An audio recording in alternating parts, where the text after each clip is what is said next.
Fala galera, beleza? Felipe Francisco começando mais um vídeo aqui pra vocês e hoje estou mais uma vez muito bem acompanhado com o Júlio da 193 Viagens, que a gente vai falar sobre um assunto importante que bombou lá no Brasil, que é pra você tomar cuidado na hora de você comprar a passagem aérea, porque tiveram aí grandes empresas no mercado brasileiro que sofreram aí, falaram que não vão honrar com as passagens, então a gente vai falar um pouco sobre esse tópico, estamos falando especificamente aí sobre a 123 milhas. E por que eu tô falando isso? Muita gente vem me perguntar: ah, 193 milhas fechou? Não, gente, 123 milhas e 193 viagens são empresas completamente diferentes, não relacionadas, não tem nada a ver uma coisa com a outra.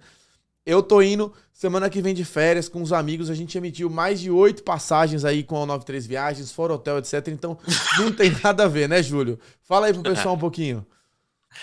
Isso, cara.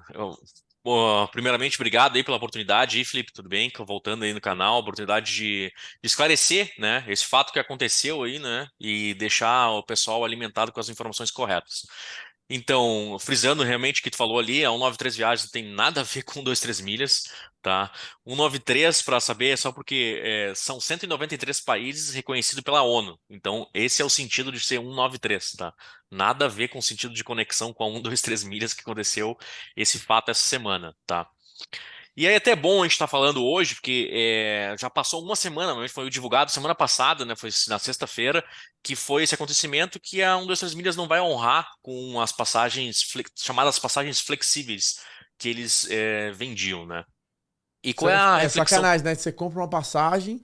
Eu tenho conhecidos que tinham comprado com eles, e aí iam vir parentes pra cá e não vão conseguir vir, porque eles simplesmente pagaram a passagem. Ah, desculpa, mas não vamos conseguir honrar com suas passagens só ano que vem e olha lá ainda, né? Exatamente, cara. A gente também teve essa semana clientes que nos chamaram que tinham comprado para 5 pessoas, tá? Só um exemplo desse cliente, irmão. 5 pessoas, ia para uma formatura em Londres, né, de um parente, tá? Em setembro. 5 passagens, ida e volta, R$ 13.800. 5 passagens, 5. Eu, a gente tentou ajudar e disse, ó, cara, eu consigo talvez te entregar duas. Talvez, tá? Porque era setembro, período de alta Sim. temporada, agora o pessoal voltando de férias escolares. Então, assim, passagem aérea não é que nem bolachinha recheada no supermercado, né? Que compra, paga duas, leva cinco. Não tem como, entendeu? A conta não fecha, tá? Então era um valor muito baixo mesmo, assim, tá? Tinha um risco envolvido muito alto. E aí, o que que eu quero falar? Passando a ser uma semana, que todo mundo já viu na mídia o que que aconteceu, né? Que muita gente está indo, correndo atrás deles, tentando recuperar o dinheiro, recuperar voucher, tá? Mas eu queria trazer um ponto diferente, não só bater na empresa, né? Tudo bem, eu concordo que realmente a operação deles não está bem esclarecida, eles têm problemas deles, mas ir mais na parte da educação do consumidor, tá? O brasileiro hoje, infelizmente, poucos conseguem ter essa visão de gerenciamento de risco, tá? Então, assim, quando eu orço na agência A, tá 5.800, na agência B tá 5.900, na passagem aérea, exemplo, tá? E aí eu vou lá na agência C, 123, tá 2.500, só que existe uma diferença. Agência A e agência B, tu pagou, ele te entrega o bilhete. Tá ali, é teu, a reserva tá garantida, tu faz o que tu quiser, tá? Tá feito, tu recebe o bilhete com PDF, com localizador, tudo certinho. A agência C, 123, ela tá te entregando uma promessa de passagem aérea, tá? Que vai te entregar daqui a 90, 120 dias ou mais, tá? E daí tu escolhe as datas e ele vai te dizer que vai emitir esse bilhete. Ou seja, tem um risco envolvido muito alto. E aí, às vezes, as pessoas não conseguem gerenciar isso. Elas acham que estão comprando uma passagem aérea, mas ela está comprando uma promessa de passagem aérea, tá? Eu comparo isso como se fosse um título do governo, por exemplo. Quando tu vai comprar um título do governo brasileiro, né, ou de qualquer país, até a Inglaterra deve existir, tu tem uma promessa de rentabilidade daquele título. Então, eu compro ele hoje e tem uma rentabilidade futura de 13% ao ano, vamos exemplo, se eu ficar com o título até o final do vencimento, vamos exemplo, 2026, tá? Qual é o risco envolvido? É o país quebrar. Tá? Então, existe uma agência de classificação de risco que classifica aquele título. Ó, esse risco é um risco meio baixo, porque para tu não resgatar o dinheiro no final do vencimento, o país tem que quebrar. Ou seja, é um título com um risco bem baixo. Tá? E aí, essas empresas de passagem aérea que vendem isso, elas não têm essa classificação de risco, não existe uma agência que mensura ela. É o próprio cliente que tem que avaliar, tá? E é Entendi. por isso que já teve no passado hotel urbano com esse mesmo modelo. Esse ano tivemos a 126 milhas com esse modelo de passagem flexíveis, e eu acredito que não vai ser a última empresa, Com tá? certeza. Vai existir outras, né? Então, o que eu vejo nessa linha de educação de risco. Sim. E falando em risco também, tudo na vida a gente tem que calcular os riscos, né? Até mesmo, por exemplo, uma passagem aérea. Quando aí é um tópico bem delicado, mas eu não vou entrar na questão de julgar cada um que está tomando essa decisão. Quando eu compro uma passagem aérea, tá? Às vezes tem uma agência X que está divulgando um valor bem em conta, e aí o valor é assim, é a passagem aérea de ida mais volta cancelável, tá? A gente sabe que as pessoas querem imigrar, né? Migrar, não tem visto, querem migrar de forma legal, é uma decisão delas, né, individual. Só que também tem que ser feita uma avaliação de risco. Vale a pena comprar uma passagem aérea, cuja qual não estou comprando ida e volta, estou comprando só a ida. A volta é cancelável, que também o cliente, a agência vai estar me prometendo a entrega para daqui a 90 dias, sei lá quantos dias quando eu for embarcar. Esse bilhete vai ter com data de emissão, sei lá, 2 dias, 3 dias antes do embarque. E aí você tem que avaliar o risco. Vale a pena eu imigrar dessa forma? O primeiro risco está na imigração, né? Sim, Você eles vai migrar. acharem, né, que tipo assim, você não tem a passagem de volta, então você tem uma promessa de passagem de volta, né? Ou você, ó, se for fazer uma checagem muito grande, você vai ver, eles vão ver que a passagem de volta foi emitida há pouco tempo. E aí, por mais que tu tenha, muitos clientes falam, mas daí a gente alega que o Brasil é muito caro, né? Na passagem aérea, eu comprei separado. O oficial de imigração, ele sabe, entendeu? Identificar essas questões. Por que que tu comprou essa passagem separado? E também, cara, eu sou muito transparente, assim. Para mim, se a pessoa não consegue responder duas perguntas bem óbvias, assim, ó, qual é a tua Objetivo da viagem. objetivo da viagem? Não, e qual é a tua conexão com o Brasil, tá? O Sim, que que tu seu tem de vínculo com laços o fortes Brasil. com o Brasil? Teu vínculo forte com o Brasil. Qual é a tua profissão? O que que tu exerce lá? Qual é a tua rentabilidade? Né? Qual a tua remuneração, perdão? Se a pessoa está aqui desempregada ou está de autônomo, tá? Se ela responder isso, desempregada ou autônomo, o teu risco de deportação sobe lá em cima. Sim. Então, tu já vai ter que começar mentindo, tá? Tu vai ter que comentar inventando uma promessa ali. Então, isso já está no risco. Então, tudo isso é gerenciamento de risco. Vale a Sim. pena eu ter fazer essa tentativa de imigração, se eu falar deportado, etc.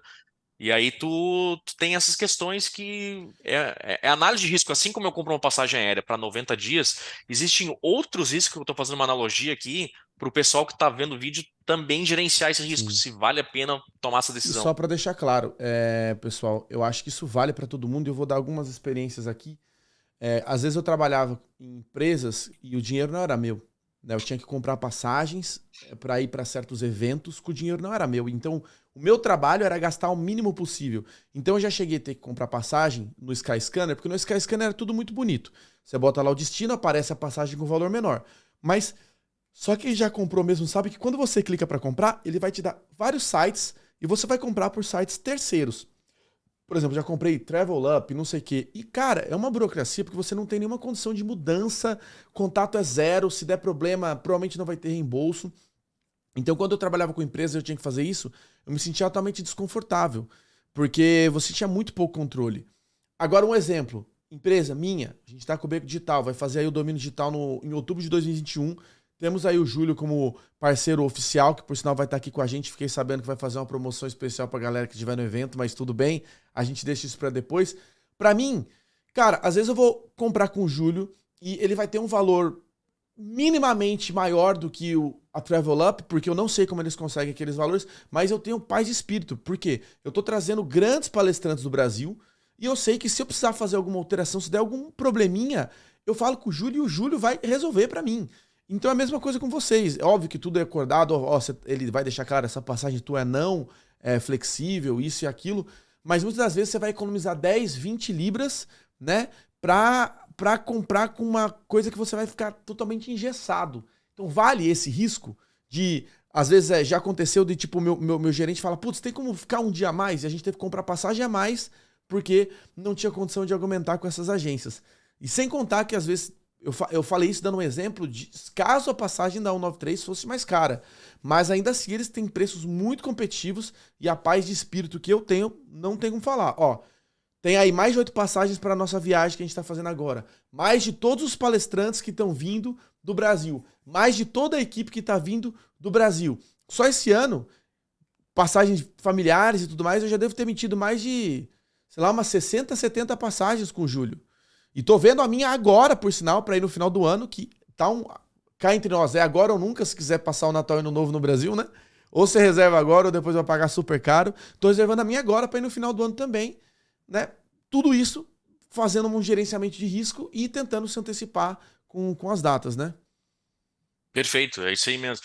A gente falou relação de risco, mas além do risco, tem o risco de zero suporte, né? Ou seja, você está comprando um risco e o risco de tu comprar nesses sites é justamente isso, é o teu zero suporte, tá?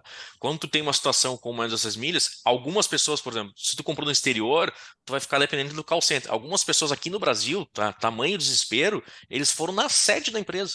Tá? Mas isso provavelmente quem é de São Paulo, sabe? Foi lá na sede da empresa, eles fizeram um motim lá e a empresa acabou recebendo algumas pessoas, estão fazendo acordos individuais. Mas isso não é todo mundo que tem condições de ir lá. Com certeza. Então, assim, quando tu compra uma passagem, a gente vai te dar todo o suporte, né? Desde a emissão, da entrega do bilhete, né? E às vezes a gente compra a passagem, nunca a gente compra a passagem achando que vai alterar. Mas pode ver a situação de tu ter que alterar. E aí tu só vai comunicar conosco, o pós-venda vai passar os valores da multa, que você vai estar sabendo quando for comprar, quando for emitir o bilhete, das diferenças de tarifa, se houver. A gente vai buscar a melhor opção, ou seja, não é uma coisa robô. Por exemplo, o cliente pede, Júlio, eu quero alterar para o dia 12. Aí no dia 12 tem uma diferença de R$ 1.800. Só que no dia 13 ou no dia 11 a diferença é 250. Vou te oferecer, ó, tem dia 13, se tu for engessado, mas tem dia 11 e dia 12, olha a diferença que tá muito menor, Sim. entendeu? Quando tu vai num site, ele é robotizado, ele vai te entregar a opção que tu pedir, ele não vai pensar assim, não, peraí, vou te ajudar aqui, ó, tem essa opção aqui, tu tem a flexibilidade. Eles não te ajudam nesse suporte. Então, essa parte humanizada, Com tá, que a gente certeza. sempre, que a gente fala muito, a gente bate muito assim, quando a relação à compra da agência, que a gente, modéstia à parte, entrega muito bem esse relacionamento com o cliente, é que vale muito a pena para você diminuir o teu risco para quase zero, assim, não tem E tem o melhor, né, Júlio? problema. A parada é o seguinte, tá até aqui embaixo, né? Esse eu sei que não era nem o tópico, mas a gente acabou falando. Fazer uma cotação com vocês não vai gastar nada. Não custa nada. Nada. Tipo, você já tá procurando um Skyscanner. Entra lá no site da 93, preenche o formuláriozinho e faz a cotação. E conversa ali com a pessoa e vê o que você vai achar. Eu tava até mostrando, acho que não vai dar pra ver aqui agora, pro pessoal, o Felipe fica falando, olha aqui, ó, não sei se vai dar pra ver. Tá, ó, 193 viagens, tá vendo aí? Tá meio desfocado. Isso aqui são cotações de orçamentos, ó. De quem que é essa? Diego Ribas, tá vendo aí, ó? Que vai vir palestrante nosso, a gente faz cotações com o Júlio. Então, não é eu tô falando da boca pra fora, não, cara. A gente vive isso e eu gosto de trazer pessoas como o Júlio pra explicar. Então, fiquem tranquilos, não tem nada a ver com o 93, mas fiquem atentos, tá? Assim, como é que é quando a promessa é muito, o santo desconfia? Alguém fala aí É, embaixo esse, esse, esse ditado aí, que eu não sei como é que ou é. no português tradicional também, não tem almoço grátis. Não tem, exatamente, não existe almoço grátis, exatamente. Mas, Júlio, muito obrigado por estar aqui com a gente. Tô esperando ansioso para estar com você em breve no evento aí. Galera, entre em contato se precisar passagem. Eu tô vendo a minha agora pro final do ano. Não tá tão grande ainda os valores. Ó, vai lá, hein? Obrigado. Nos vemos no próximo vídeo. Grande abraço, Júlio. Feito, brigadão, um grande abraço, cara. Tamo junto. Tchau, tchau. Tchau, tchau.